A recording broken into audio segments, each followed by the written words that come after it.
This is easily King's best Batman comic of 2019, but Tom King has a ton of work to do before Batman number 85. He continues to struggle finishing stories much like another DC writer, Brian Michael Bendis. Tom King and DC Comics have been hell-bent on destroying Batman in the lead-up to City of Bane. Not the good type of character deconstruction in Chuck Dixon's Nightfall, the kind of assassination that fundamentally alters a character to such a degree it can take years to fix.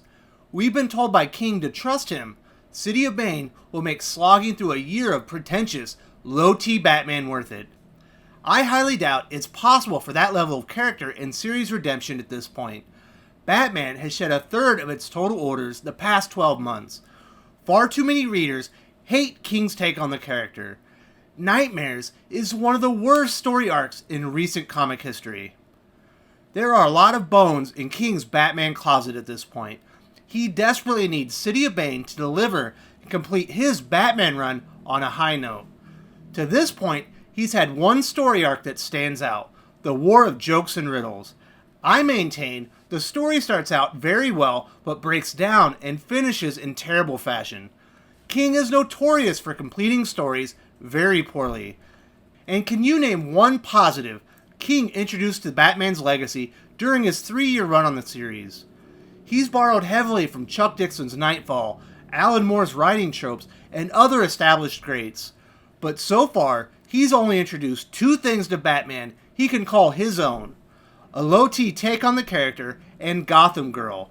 Not the kind of legacy any writer wants to leave behind. On the bright side, the last 4 pages of Batman 74 are excellent.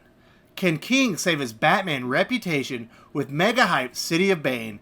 There's only one way to find out.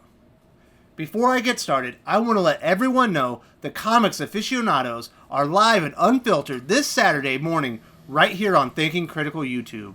Spider-Man Super Freak, Culture Warrior, OG Comics YouTuber, journalist, and indie comic writer Doug Ernst is joining the panel for the first time.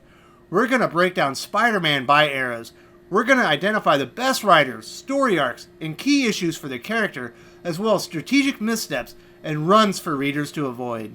If you're a fan of Spider-Man, or Doug Ernst, or even both, you won't want to miss Comics Aficionados live and unfiltered this Saturday. I'll also be hosting a special comic industry roundtable with retailers Comic Perch and Just Pele from Comics Aficionados, as well as special guest Brett R. Smith on Sunday morning. You're going to want to watch this special live roundtable about the comic industry and ways to improve it. So I read the book, and it's interesting. There's some good stuff in there that ties to some of the previous Batman books, but far too much is random. I guess this is a setup book. 24 issues wasn't enough for King to set the table for a story he's been hyping for a year. The Bendis is indeed strong in this one. Let's talk about the art from Tony Daniels first. I'm a big fan of Daniels. His style doesn't fit Batman quite as well as Greg Capullo, but who else really does these days? His visuals are a welcome change to Michael Janin, who, while very good, grew stale on Batman the past few issues. The opening page of Reign feels like a huge waste of Daniels' work and real estate. The book is over 40 pages, so it's not as egregious a misuse as other issues. I really appreciate Tony Daniels' smooth line art. He's great at making characters feel engaged in the scenes, something I personally think Janin struggles with. I like this page in the Batcave with Flashpoint Batman and the Ventriloquist. Everything is framed perfectly. The establishing shot flows seamlessly into the character interactions. Daniels conveys perfectly that Thomas Wayne is preoccupied and ignoring Ventriloquist.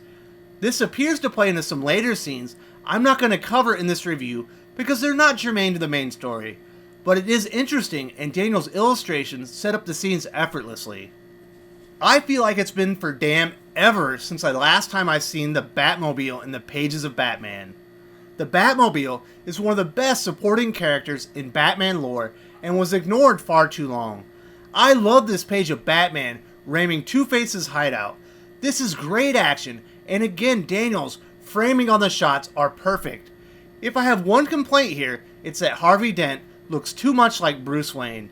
Other than that, Daniel's work is nearly flawless this book.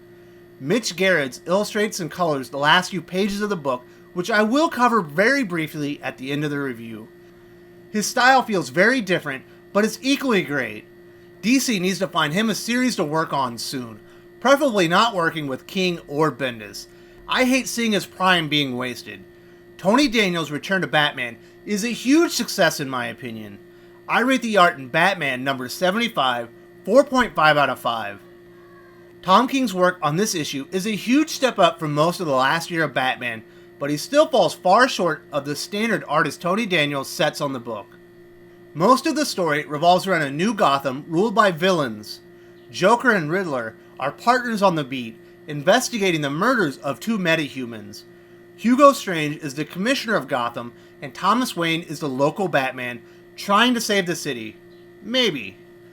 This is most likely an alternate timeline in the multiverse. It's not clear if these events proceed or follow the actions between Bruce and Flashpoint Batman in issue 74. There's little to no explanation of why we're here or what it has to do with Earth Zero's Bruce Wayne. Most of Batman's rogues gallery are seen and they're all different in this timeline. Joker comes off as particularly weird and unfunny.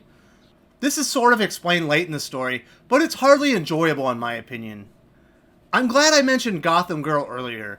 This is the one new character King created in his 75 issues on Batman. She's Thomas Wayne's sidekick in this timeline, and boy does she like to talk.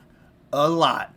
King once again goes full Bendis on this page, drowning it in lame, cringe-infused, boring dialogue. If Tom King needs readers to hate Gotham Girl for City of Bane to make sense, he's doing a great job. I'm not going to go into details of her conversation because I don't want to catch lame myself. I did post this page on Twitter if you want to download it and read it for yourself. Another issue with this page is the sheer volume of dialogue in comparison to the action.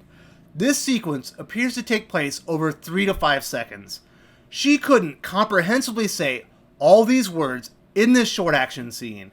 King wastes the very first page of this issue on Reign.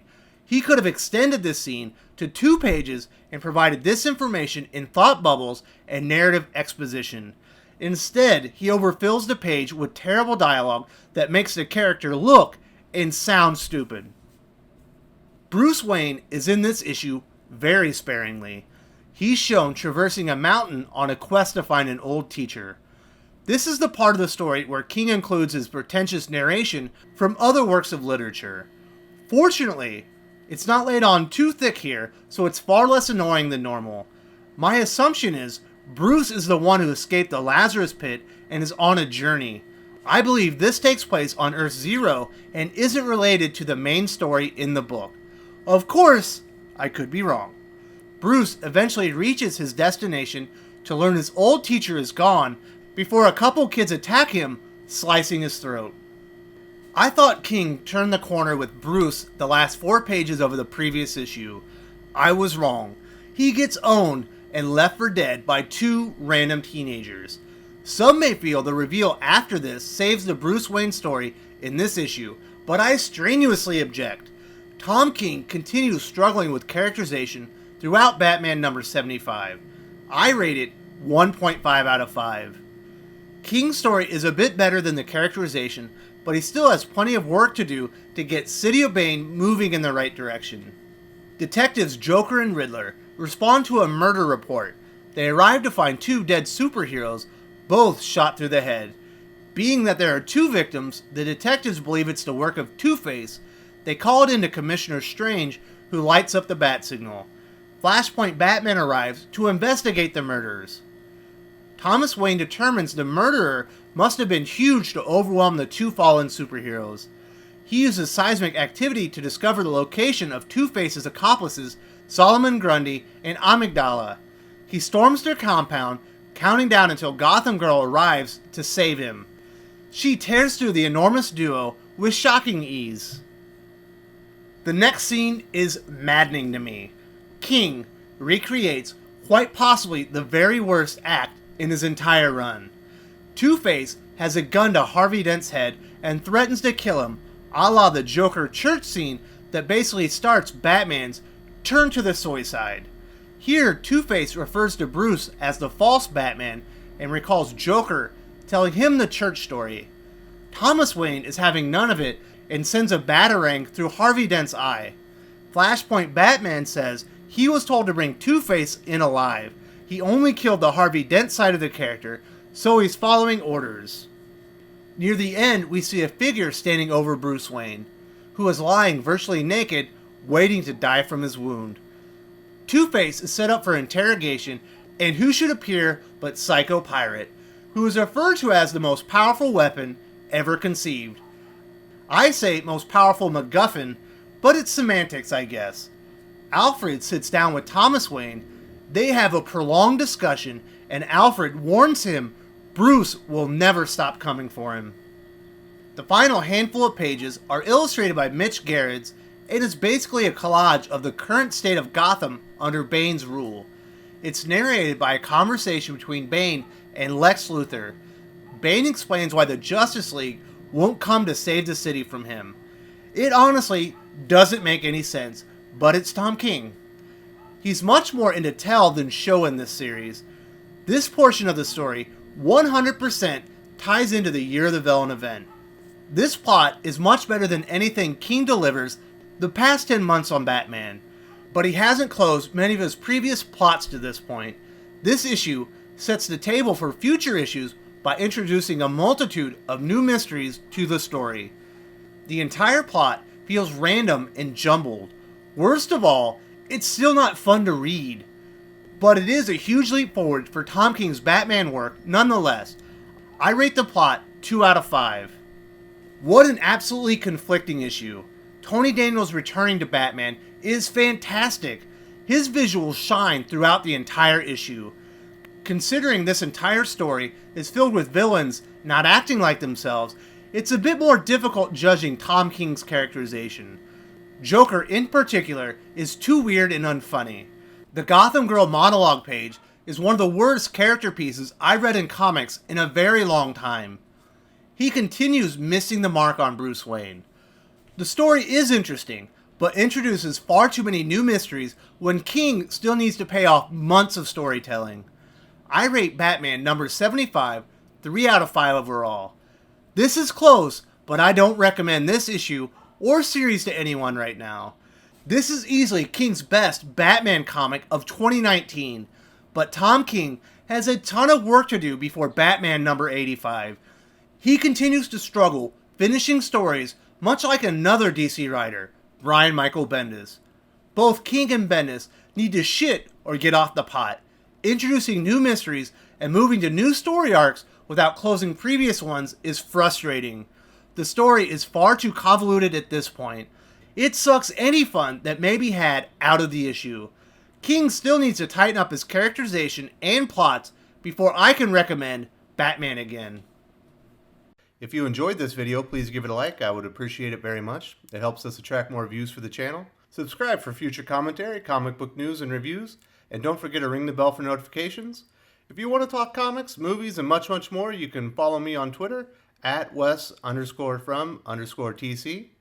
With that, Salamat Po, and I'm out.